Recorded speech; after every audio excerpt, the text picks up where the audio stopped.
अभी जैसे भगवंत मान साहब ने बताया, हम अगर 4 गारंटी देते हैं तो 5 काम करके दिखाएंगे, 3 नहीं करेंगे, कम नहीं करेंगे, ज्यादा काम करके दिखाएंगे।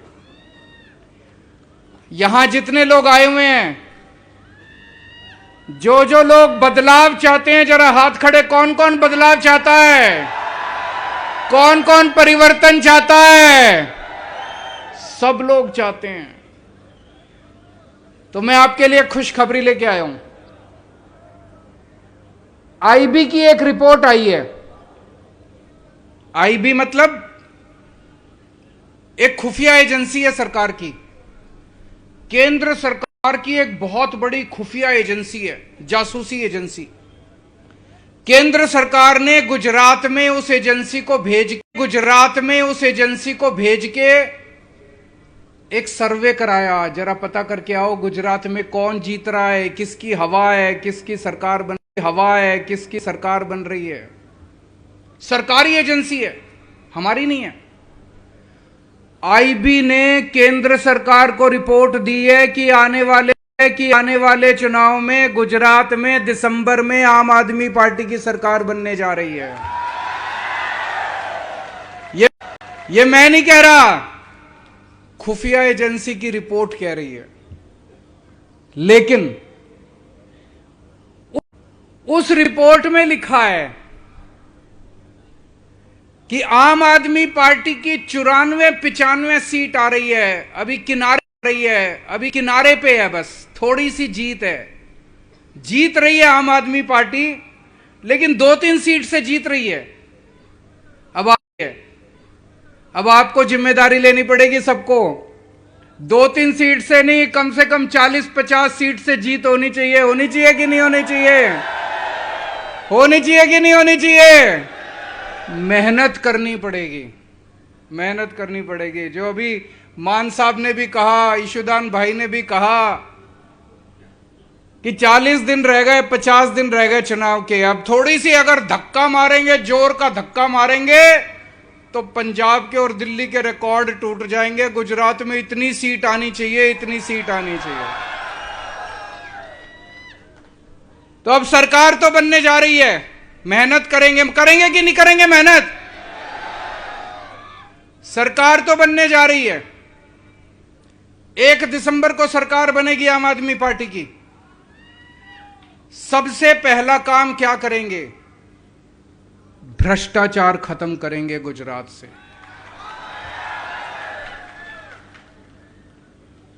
मेरे को कोई बता रहा था, एक एमएलए है, जब वो चुनाव लड़ा, गुजरात का एमएलए है, पिछला चुनाव जब वो लड़ा, उसकी 4 एकड़ जमीन थी। एकड़ ही बोलते हैं यहां पे गुजराती में। 4 एकड़ जमीन थी। आज 5 साल के बाद उसकी 1000 एकड़ जमीन हो गई। 1000 एकड़ कहां से आई? है ना? सबका यही हाल है। सारे एमएलए, मंत्री, संतरी, ये जितने हैं, लूट लिया इन लोगों ने। कहते हैं सरकार घाटे में चल रही है। सरकार कहां जा रहा है सारा पैसा? घाटे में क्यों चल रही है? आप लोग इतना टैक्स देते हो। आप लोग सवेरे उठ के शाम तक रोटी खाते हो, उस पे टैक्स, दूध पीते हो, उस पे टैक्स, पंखा चलाते हो, उस पे टैक्स, साबुन इस्तेमाल करते हो, इतना टैक्स देते हो आप लोग। गरीब से गरीब आदमी टैक्स देता है। कहां जाता है सारा पैसा? गुजरात सरकार हर साल 2.5 लाख करोड़ रुपए खर्च करती है। 2.5 लाख करोड़ रुपए, बाप रे बाप, 2.5 लाख करोड़। मैं आपसे पूछना चाहता हूं, आपके गांव में 27 साल में कोई सड़क बनी? कोई स्कूल बना? कोई अस्पताल बना? किसी को दवा दारू दी इन्होंने? कोई काम कराया इन्होंने? कोई काम नहीं कराया इन्होंने। 27 साल में इन्होंने कोई काम नहीं कराया। ये हर साल 2.5 लाख करोड़ रुपया खर्च कहां करते हैं? अपनी प्रॉपर्टी बनाते हैं, जमीन खरीदते हैं, स्विस बैंक में ले जाते हैं, इतना पैसा कमा लिया, अपनी बीवी के नाम जमीन, बेटे के नाम जमीन, दादे के नाम, बच्चे के नाम, जो पैदा नहीं हुआ उसके नाम भी जमीन खरीद ली उन्होंने। मैं आपसे पूछना चाहता हूं, यह सारा पैसा इनसे वापस लेना चाहिए कि नहीं लेना चाहिए? आम आदमी पार्टी की सरकार बनेगी, एक एक पैसा इनसे वापस लेंगे, एक एक पैसा। प्रचार करेगा सीधा जेल जाएगा वो। अभी पंजाब के अंदर हमारा एक अपना मंत्री कुछ गड़बड़ कर रहा था, हमारा अपना मंत्री, सेहत मंत्री, हेल्थ मिनिस्टर। उस पैसे से क्या करेंगे? सबसे पहले आपकी बिजली मुफ्त करेंगे। करनी चाहिए कि नहीं करनी चाहिए? 1 मार्च के बाद, महंगाई बहुत हो रही है, मेरे पास बहुत लोग आते हैं गुजरात से, कहते हैं कि सर बहुत महंगाई हो गई, घर का खर्चा नहीं चल रहा, बच्चे पालने को पैसे नहीं है, हर चीज महंगी होती जा रही है, आमदनी बढ़ती नहीं है, सैलरी तनख्वाह बढ़ती नहीं है। दिल्ली के अंदर और पंजाब के अंदर हमने लोगों की बिजली मुफ्त कर दी, और जितनी पुराने बिल थे, पुराने जैसे किसी का 70,000 बकाया था, किसी का 80,000 बकाया था, किसी का 1 लाख बकाया था, पुराने सारे बिल माफ कर दिए। अभी बिजली मुफ्त कर दी तो लोगों के 0 बिल आते हैं दिल्ली के अंदर और पंजाब के अंदर। 0 दिल्ली में लगभग 42 लाख लोगों के 0 बिल आते हैं, पंजाब में 50 लाख घरों के 0 बिल आते हैं। गुजरात के अंदर 0 बिल चाहिए कि नहीं चाहिए? 1 मार्च के बाद से नोट कर लो, 1 दिसंबर को सरकार बनेगी, 2-3 महीने लगेंगे सारी कार्रवाई पूरी करने में। 1 मार्च से गुजरात के लोगों के 0 बिजली के बिल आया करेंगे। ये दोनों पार्टियां मेरे को खूब गाली दे रही हैं, कह रही हैं केजरीवाल फ्री की रेवड़ी बांट रहा है, केजरीवाल फ्री बिजली क्यों देता है, केजरीवाल फ्री बिजली क्यों देता है। गुजरात के मुख्यमंत्री को हर महीने 5,000 यूनिट बिजली मुफ्त मिलती है। गुजरात के मंत्रियों को हर महीने 4-4 हजार यूनिट बिजली मुफ्त मिलती है। गुजरात के मुख्यमंत्री को बिजली फ्री मिले तो कोई बात नहीं, गुजरात के मंत्री को बिजली फ्री मिले तो कोई बात नहीं, गुजरात की जनता को 300 यूनिट बिजली मुफ्त मिल जाए तो इनको मिर्ची लगती है। अगर मुख्यमंत्री को बिजली फ्री मिलती है, मंत्री को बिजली फ्री मिलती है, तो जनता को मिलनी चाहिए कि नहीं मिलनी चाहिए? आपको बिजली मुफ्त देंगे। 1 मार्च से आपका बिजली का बिल 0 आया करेगा। दूसरा काम करेंगे, 18 साल से ऊपर की जितनी महिलाएं हैं, जितनी बेटियां, जितनी बहनें, जितनी माएं, हर महिला के अकाउंट में हर महीने 1-1 हजार रुपए डलवाया करेंगे। जितनी महिलाएं बैठी हैं, जितने अपने परिवार में सब लोग बोल देना, 18 साल से ऊपर की जितनी महिलाएं हैं, अगर उनका बैंक अकाउंट नहीं है तो बैंक अकाउंट खुलवा लें। सरकार बनने के बाद हर महिला के अकाउंट में हर महीने 1-1 हजार रुपए डाला करेंगे। ये लोग इस पे भी मेरे को खूब गालियां देते हैं, कहते हैं महिलाओं को पैसे देने की क्या जरूरत है। दोस्तों, आपको भी पता होगा, बहुत सारे लोग मैं देख रहा हूं बहुत गरीब परिवारों के हैं। कई ऐसी बेटियां हैं,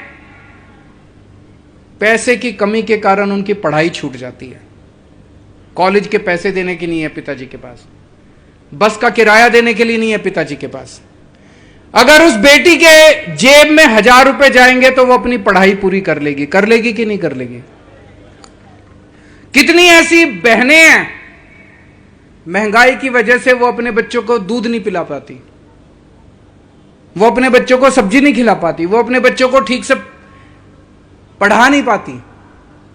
ऐसी बहन की जेब में 1000 रुपए जाएंगे तो वो अपने बच्चों को ठीक से पाल सकती है कि नहीं पाल सकती? तो 1000 रुपए हर महिला को हम उसके अकाउंट में देंगे। मैं सभी महिलाओं को कहना चाहता हूं, હવે તમારે ચિંતા કરવાની જરૂરી નથી. तुम्हारो भाई આવી ગયો છે.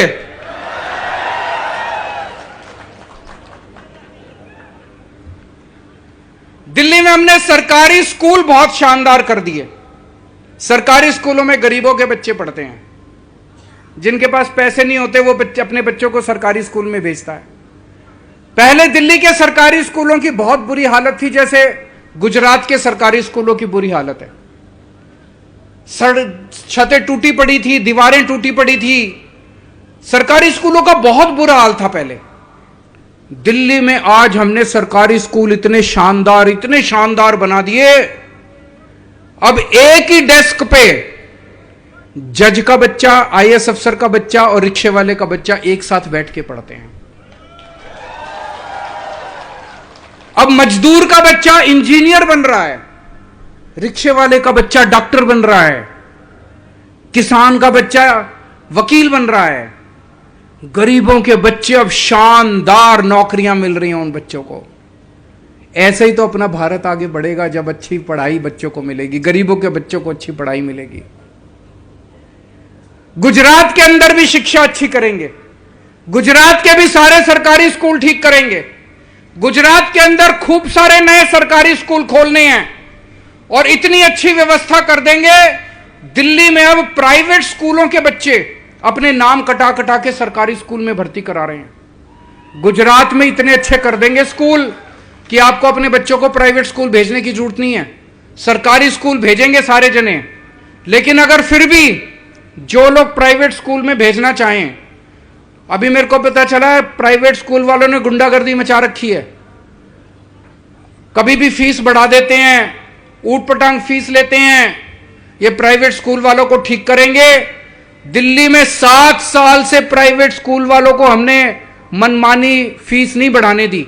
गुजरात में भी इनकी फीस बढ़ाने को रोकेंगे और प्राइवेट स्कूल वालों को ठीक करेंगे. लेकिन मेरी आपको गारंटी है, सरकारी स्कूल इतने शानदार कर देंगे कि आप प्राइवेट स्कूल को भूल जाओगे. सारे लोग अपने अपने बच्चों को प्राइवेट स्कूल से निकाल के सरकारी स्कूल में भर्ती कराओगे. दिल्ली में हमने एक काम और किया.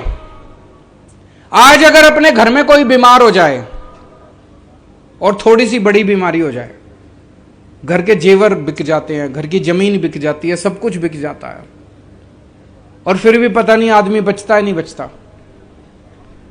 सरकारी अस्पतालों का हाल बुरा है. ना दवाइयां मिलती हैं, ना टेस्ट होते हैं, ना मशीनें काम करती हैं. पहले दिल्ली में भी यही हाल था. दिल्ली में हर गांव के अंदर, हर मोहल्ले के अंदर हमने मोहल्ला क्लिनिक खोल दिए. एक एमबीबीएस डॉक्टर बिठा दिया. सारी दवाइयां फ्री, सारे टेस्ट फ्री, सारा इलाज मुफ्त. बड़ी बीमारी हो तो बड़े बड़े सरकारी नए खूब सारे अस्पताल बना दिए. शानदार अस्पताल, प्राइवेट से भी ज्यादा अच्छे अस्पताल. अब हमने दिल्ली के अंदर दिल्ली की 2 करोड़ जनता का, हर आदमी का इलाज हमने मुफ्त कर दिया, चाहे अमीर हो चाहे गरीब हो. गुजरात के अंदर होना चाहिए कि नहीं होना चाहिए? गुजरात में भी करेंगे. खूब सारे नए सरकारी अस्पताल खोलेंगे. हर गांव के अंदर मैंने पूरा हिसाब लगाया है, गुजरात में 20,000 मोहल्ला क्लिनिक खोलेंगे गांव के अंदर. आपका सारा इलाज मुफ्त होगा.